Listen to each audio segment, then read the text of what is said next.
Imagine waking up one morning in America and discovering that the country you live in has suddenly declared war on the country your parents or grandparents came from. You haven't committed a crime, and you work and pay taxes, and you raise your family, and consider yourself American. But suddenly, your nationality and your language, and even your name, can make people question your loyalty. That is the largely forgotten story of German nationals and the German American communities during World War One. And the deeper you look, the more complicated and disturbing the story becomes. Before America entered World War One, Germany, Germans and Americans were not some isolated population living on the margins of society. They were deeply woven into American life, and particularly across the Midwest and Northeast, where the German language newspapers and churches, schools and businesses and breweries and clubs and cultural organizations were part of everyday life. In cities such as Cincinnati, Cleveland, and Chicago, St. Louis, Milwaukee, and New York, German culture was not unusual. It was part of the American landscape. Then everything changed on April 6th of 1917 when the United States formally declared war on Germany. Almost overnight, Germany almost overnight went from being the homeland of millions of immigrants and their families to becoming America's enemy. And that had created a terrifying question for the federal government. What should happen to the German nationals already inside the United States? Washington's answer would become a wartime system of surveillance, registration, restrictions, and arrest, and eventually internment. But before you go any further, there is an important distinction that often gets lost when history is discussed. The United States did not simply round up every American citizen of German ancestry and place them into concentration camps. And saying that would be historically inaccurate. The government primary legal target was the category known as the enemy alien, generally referring to the nationals of an enemy country. And although the German American citizens and communities could still experience intense surveillance, discrimination, and harassment and cultural repression, the legal foundation went back much further than World War I as well, and the Alien Enemies Act of 1798 had given the federal government extraordinary wartime authority over the nationals of countries with which the United States was at war. And in 1917, President Woodrow Wilson used that authority to impose restrictions on German enemy aliens. For ordinary people who suddenly fell under that classification, their life could change dramatically because of the activities that had previously been completely normal would now be the government's attention of suspicion. German enemy aliens face restrictions which involves firearms, explosive communications, equipment, travel, and the proximity to certain sensitive locations. They could be required to register with the government, and the federal authorities created records in documenting their identities, their activities, their investigations, and arrests and detentions. The United States Marshal Service and other federal agencies became involved in enforcing the wartime restrictions, creating something much larger than a simple internment program. And then here's where the story becomes especially important. Most of the German nationals affected by the government systems were never sent to the internment camp.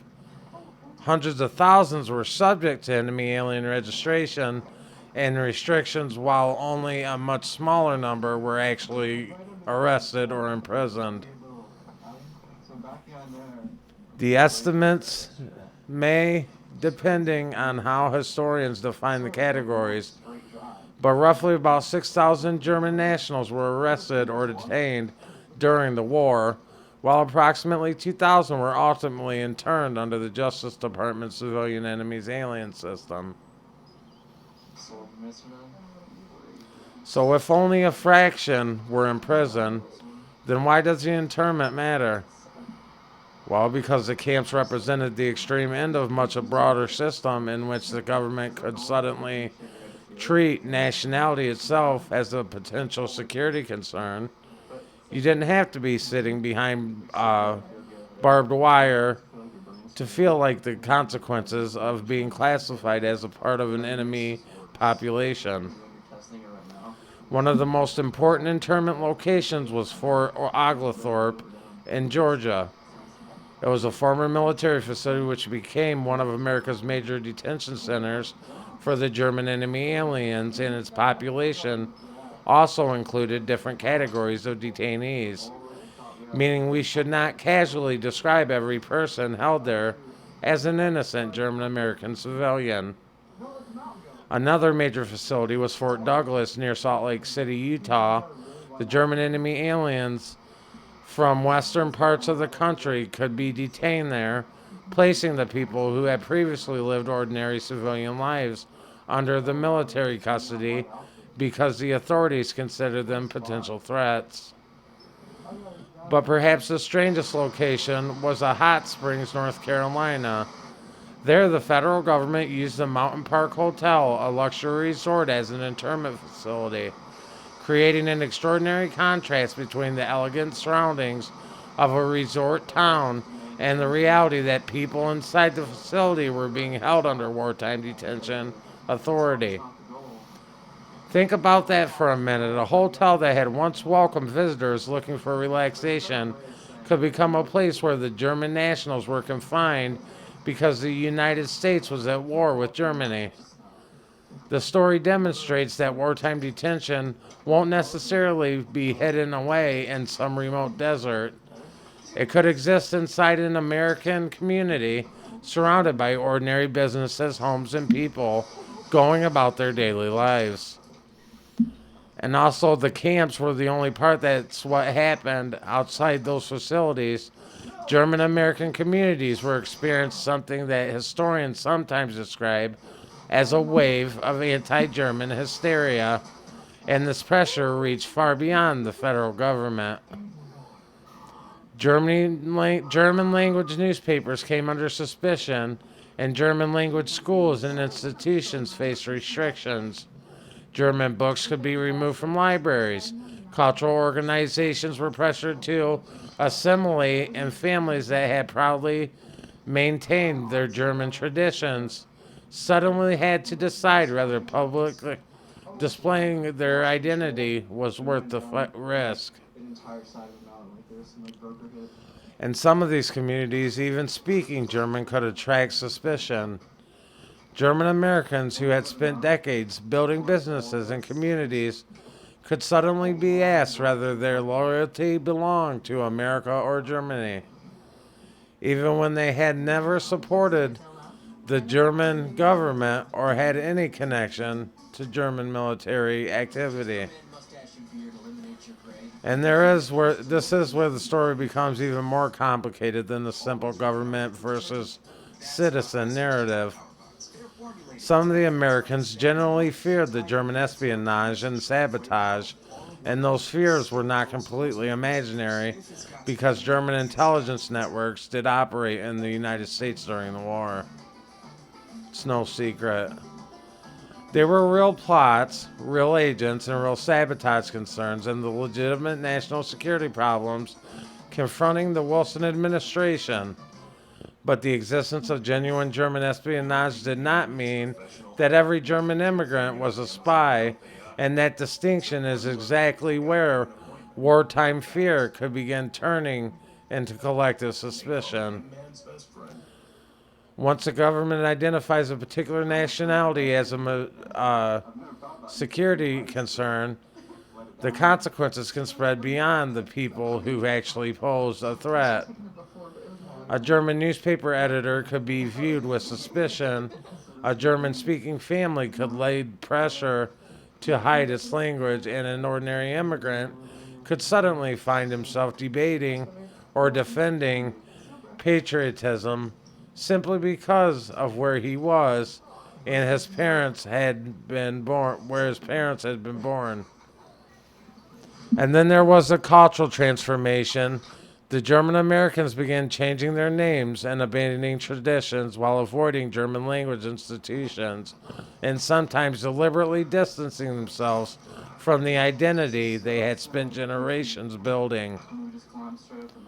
Even something as ordinary as sauerkraut could become political, unforgettable, with Americans jokingly calling it Liberty cabbage during the war.